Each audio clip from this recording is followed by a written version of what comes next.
ഓ പിന്നെ എനിക്കിപ്പോ ഇവിടുത്തെ ടീച്ചർമാരായിട്ട് അഡ്ജസ്റ്റ് ചെയ്ത് നിൽക്കാനൊന്നും കഴിയില്ല. ഞാനേ ഇന്റർവ്യൂല് നല്ല മാർക്കൊക്കെ വാങ്ങി അടിപൊളി ഡെമോ ക്ലാസ് ഒക്കെ എടുത്തിട്ട് സെലക്ഷൻ കിട്ടി വന്ന് നിൽക്കുന്ന ടീച്ചറാണ്. മറ്റു ടീച്ചർമാർ വേണമെങ്കിൽ എന്നെ അഡ്ജസ്റ്റ് ചെയ്യേണ്ടി വരും. അല്ല പിന്നെ ഇങ്ങനെ ഒരു മൈൻഡ് സെറ്റോട് കൂടി നിൽക്കുന്ന ഒരു പുതിയ ടീച്ചറാണോ നിങ്ങൾ? അങ്ങനെയാണെങ്കിൽ നിങ്ങളുടെ കാര്യം കട്ട പോകാം. അപ്പൊ എല്ലാ പുതിയ ടീച്ചർമാർക്കും ആക്റ്റീവ് ടീച്ചേഴ്സ് കോർണറിലേക്ക് സ്വാഗതം. ശരിക്കും എന്ത് കഷ്ടമാണല്ലേ, നമ്മൾ ഒരു പുതിയ സ്ഥലത്ത് എത്തിപ്പെട്ടാല് അവിടെയുള്ള ആളുകളെ മനസ്സിലാക്കി അവർക്ക് അനുസരിച്ച് അവരെ അഡ്ജസ്റ്റ് ചെയ്ത് നമ്മൾ മുന്നോട്ട് നീങ്ങണം.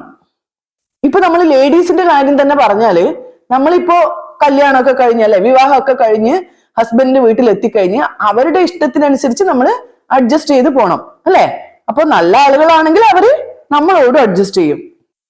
അപ്പൊ അതുപോലെ തന്നെയാണ് പുതിയൊരു ജോലി സ്ഥലത്ത് എത്തിയാലും അവിടെ ഉള്ളവരുമായിട്ട് അഡ്ജസ്റ്റ് ചെയ്യാൻ നമ്മൾ തന്നെയാണ് മുൻകൈ എടുക്കേണ്ടത്.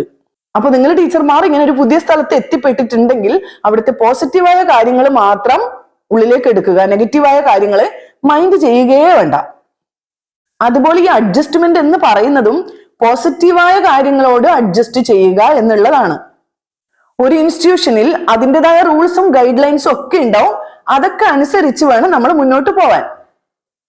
അതേസമയം ആ ഒരു ഇൻസ്റ്റിറ്റ്യൂഷന്റെ റൂൾസിനും ഗൈഡ് ലൈൻസിനും എതിരായിട്ട്, അതായത് അതിനു മുകളിൽ നിങ്ങളെ കൊണ്ട് എന്തെങ്കിലും ജോലി അവിടെ ഉള്ളവര് ചെയ്യിപ്പിക്കുന്നുണ്ടെങ്കിൽ അതുമായിട്ട് നിങ്ങൾ ഒരിക്കലും അഡ്ജസ്റ്റ് ചെയ്യേണ്ട കാര്യമില്ല. ഇനിയിപ്പോ നിങ്ങൾ ചെയ്തുകൊണ്ടിരിക്കുന്ന ജോലിയിൽ നിങ്ങൾക്കൊരു സാറ്റിസ്ഫാക്ഷൻ ഇല്ല, ഒരു മനസമാധാനം ഇല്ല, അങ്ങനെ ഒരു സിറ്റുവേഷൻ ആണ് ഉള്ളതെങ്കിൽ ഉടനെ തന്നെ നിങ്ങൾ ആ ജോലി വേണ്ടാന്ന് വെക്കുക. എന്നിട്ട് അതിനേക്കാളും നല്ലൊരു സ്ഥലത്ത് നിങ്ങൾ ട്രൈ ചെയ്യുക. അതുപോലെ നിങ്ങൾ എവിടെ ജോലിക്ക് കയറിയാലും അവിടെയുള്ളവരുടെ കുറ്റങ്ങളും കുറവുകളും മാത്രം കണ്ടുപിടിക്കാൻ വേണ്ടി ശ്രമിക്കരുത്. കാരണം ഞാനും നിങ്ങളും ഒന്നും പെർഫെക്റ്റ് അല്ല. അതുകൊണ്ട് മറ്റുള്ളവരിൽ എന്തെങ്കിലും നന്മകൾ ഉണ്ടെങ്കിൽ അത് കണ്ടെത്താൻ വേണ്ടി ശ്രമിക്കുക. ഇപ്പൊ നിങ്ങൾ ഒരു ഇൻസ്റ്റിറ്റ്യൂഷനിൽ ജോലിക്ക് ചേർന്നു എന്ന് വിചാരിക്കുക. അവിടെയുള്ള ഒരു ടീച്ചർക്ക് നല്ല ഒരു ഡ്രസ്സിംഗ് സെൻസ് ഉണ്ടാവും, വേറൊരു ടീച്ചർക്ക് നല്ലൊരു കമ്മ്യൂണിക്കേഷൻ സ്കിൽ ഉണ്ടാവും, വേറൊരു ടീച്ചർ കാണാൻ നല്ല ഭംഗി ഉണ്ടാവും, മറ്റൊരു ടീച്ചറോ നല്ല അടിപൊളി ഹെയർ സ്റ്റൈൽ ഒക്കെ ആയിട്ടാണ് വരുന്നത്. അങ്ങനെ ഓരോ വ്യക്തിയിലുമുള്ള നല്ല കാര്യങ്ങൾ എന്താണെന്ന് കണ്ടെത്താൻ വേണ്ടി ശ്രമിക്കുക. ഇപ്പോ ഒരു സ്കൂളില് ഒരു ടീച്ചറെ കുട്ടികൾക്കെല്ലാം ഭയങ്കര ഇഷ്ടം.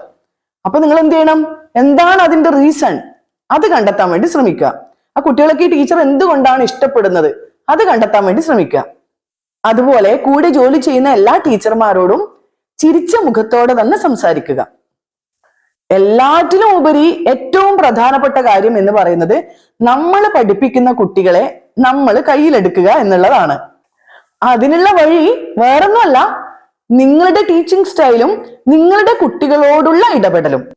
ഇത് രണ്ടും ഓക്കെ ആയാൽ നിങ്ങളെ ബെസ്റ്റ് ടീച്ചർ എന്ന നിലയിലേക്ക് നിങ്ങളുടെ കുട്ടികൾ തന്നെ എത്തിക്കും എന്ന കാര്യത്തിൽ ഒരു സംശയവുമില്ല.